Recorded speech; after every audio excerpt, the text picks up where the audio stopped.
Story number 1. My family has owned a cemetery for nearly 5 generations, and I've been working there since I was 12. The house that my family built on the property is about 30 yards back from the main office. One night, when they were kids, my grandpa and uncle were up late. My uncle happened to look out their window and swore to my grandpa that he'd seen someone walk behind one of the trees. The lampas illuminated the very first handful of plots and headstones on the other side of the road, but at that point, they were undisturbed. My grandpa and uncle stood out their window for a while, with my grandpa ultimately teasing my uncle for being scared. However, when they woke up the next morning, the police were there. In the hours between when they looked out the window and saw the burial plots undisturbed, about 4 a.m., and the time they noticed the commotion, about 7 a.m., 7 of the plots had been dug up. The headstones were stacked very deliberately, like a house of cards, and behind them, the caskets were atop one of another, the first one laying flat, the next one straight up. Then flat, straight up, with the final one flat. With basic casket dimensions taken into account, that's nearly 30 feet high. I'm sure you can imagine, even with machinery in the present day, that would take at least a little bit of time to accomplish. But no, back in the 1950s, this was somehow done in a span of less than 180 minutes. With no one that lived in the house able to hear it going on. Story number 2. Dave is the oldest of the workers and has been here forever. I ask him, "Hey Dave, have you ever experienced anything creepy here?" Dave replies, "Back in the 80s, I began working here with old Frank. One afternoon, we had a funeral for a child whose last name was kinda odd and sticks with you. Eglinton. We lowered the casket without hitch. His family was gone. It was just about 8 of us. We started lowering the vault cover that his family bought, and my rope surprisingly snapped. My side came crashing down and took out the bottom right of the casket. I looked down there, and there the kid was. All I saw was his leg, black pants, creamy white shoes. I had to go sit down after that. While they fixed the cover, I was sitting literally 5 feet from the guys on a bench when I felt a hand on my shoulder. I looked over.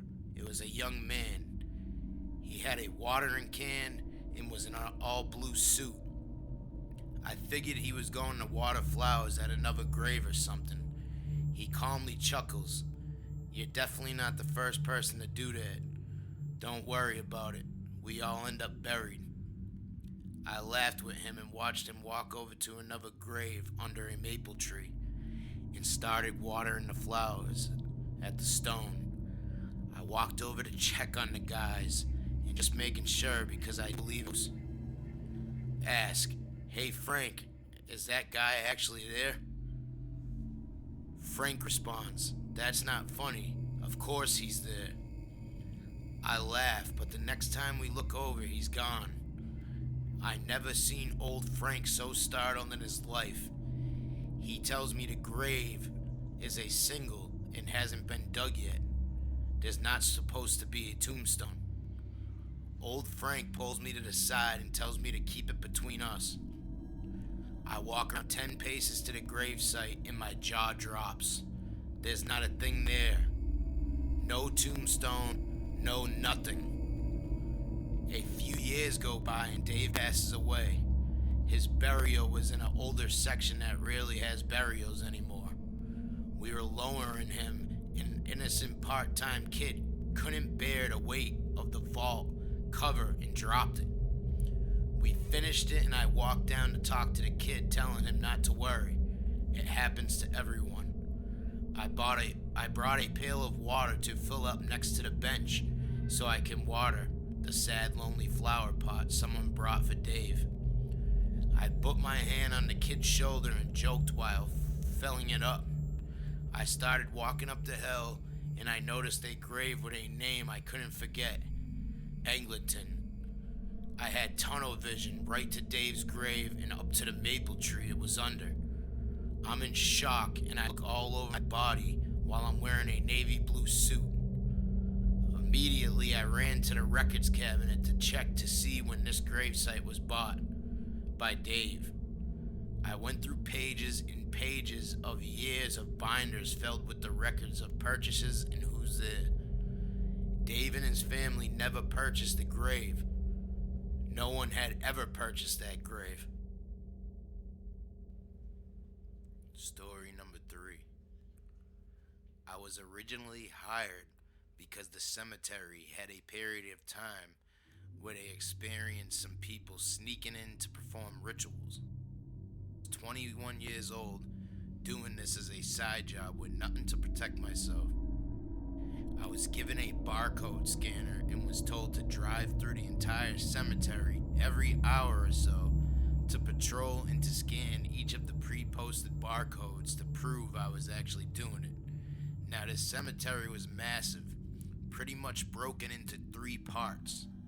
The newer part was the historic part, and the famous part where celebrities are buried.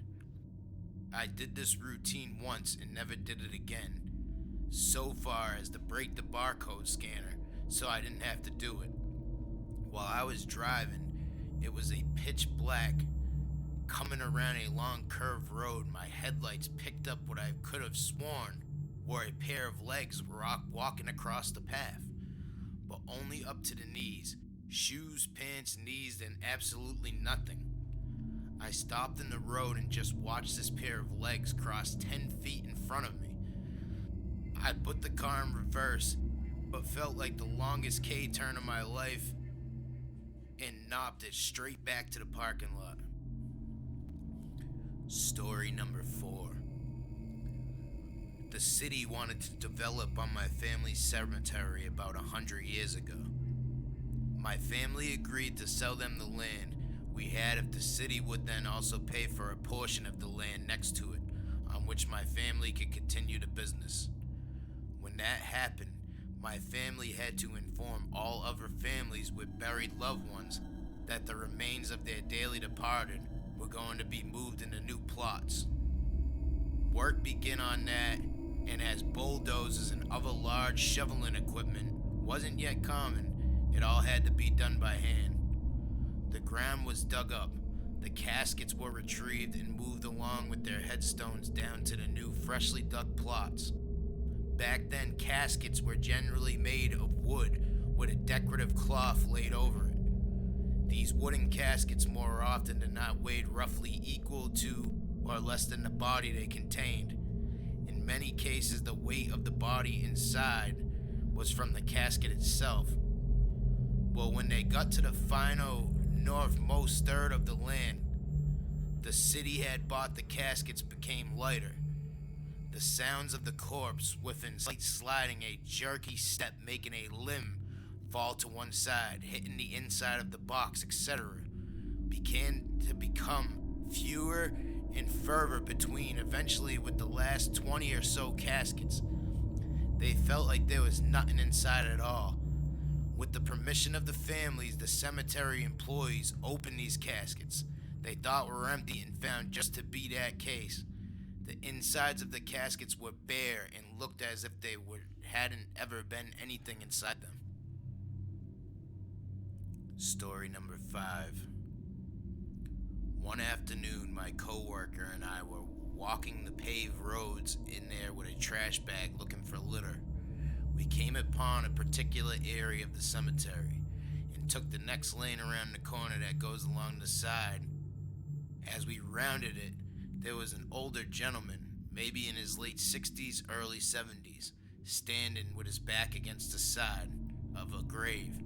Just looking at a plot of graves nearby, 2 things were kind of weird about him. He was dressed a bit odd.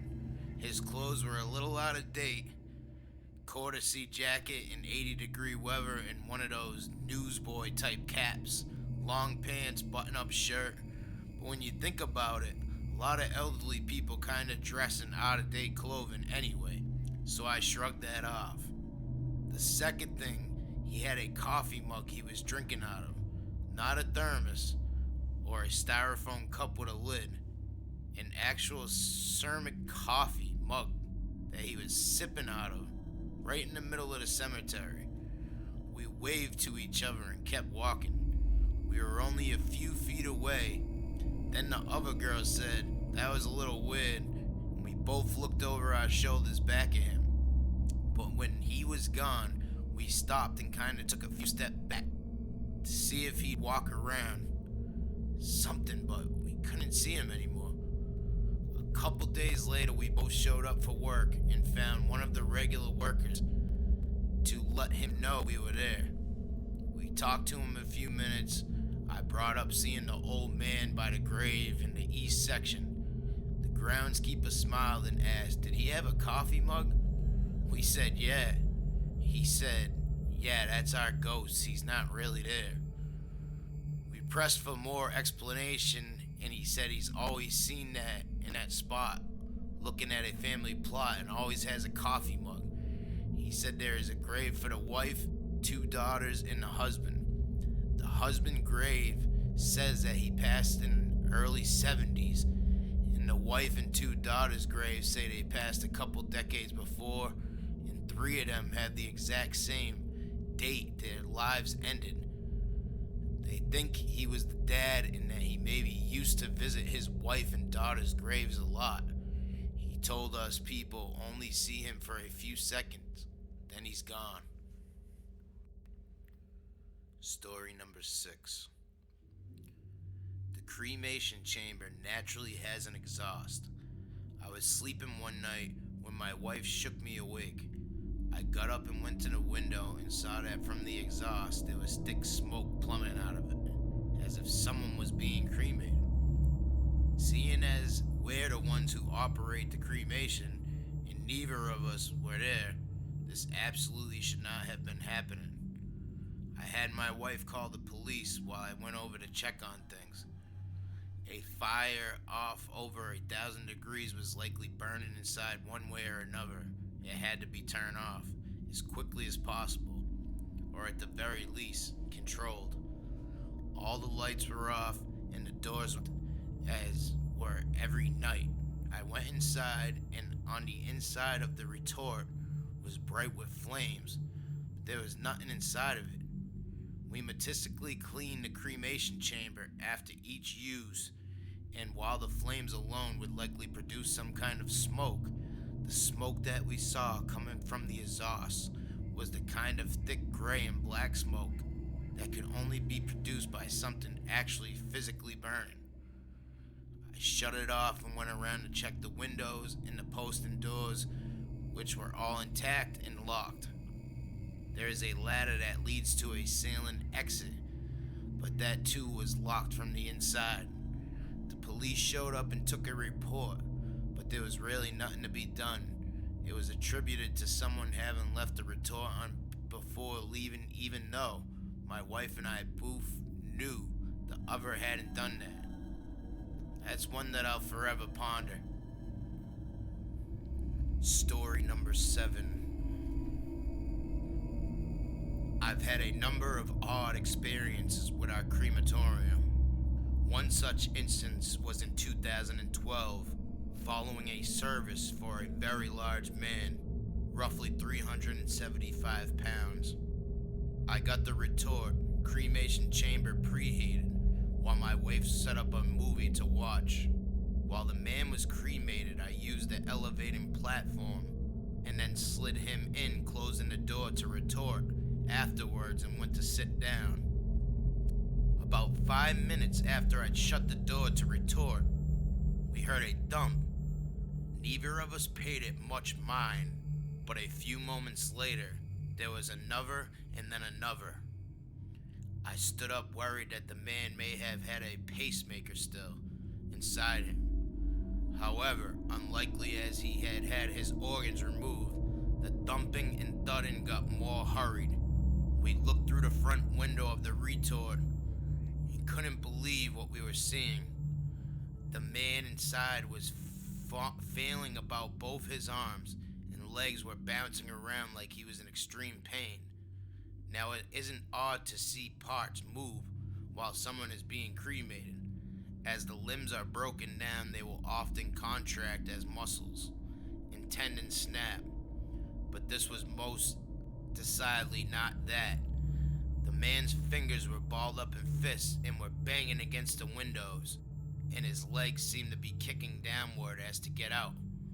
The man's mouth opened and first groans began emanating from within the screams. There was no way, absolutely no way whatsoever that he could still have been alive. But for about 20 seconds after we'd gone up there to retort, the man inside the cremation chamber screamed and fled his arms and legs about. Story number 8.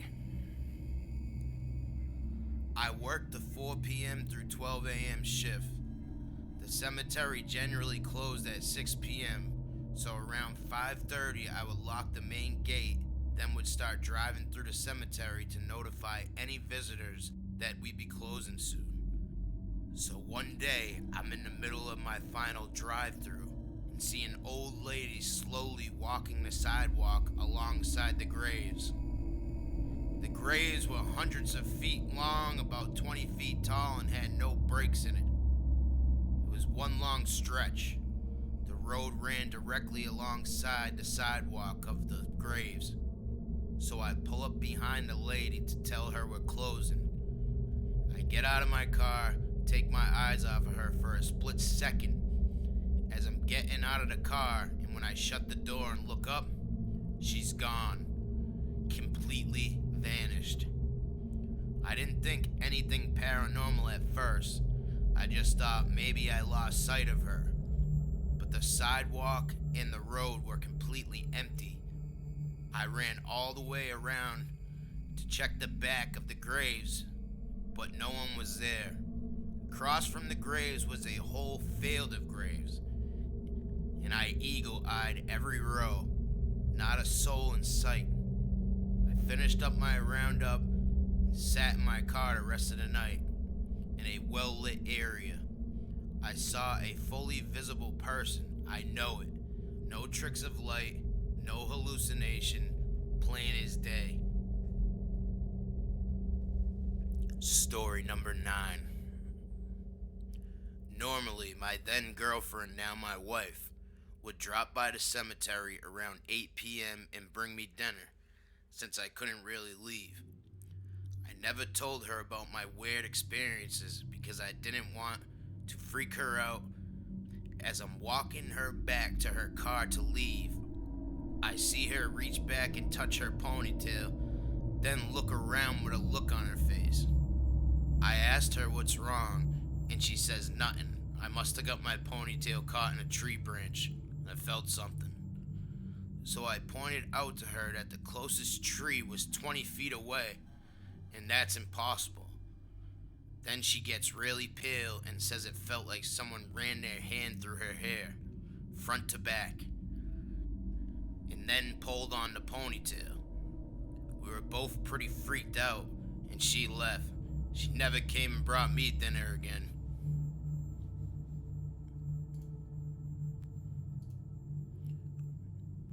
Thank you, everybody, for listening. Please subscribe, scare on, and stay strong.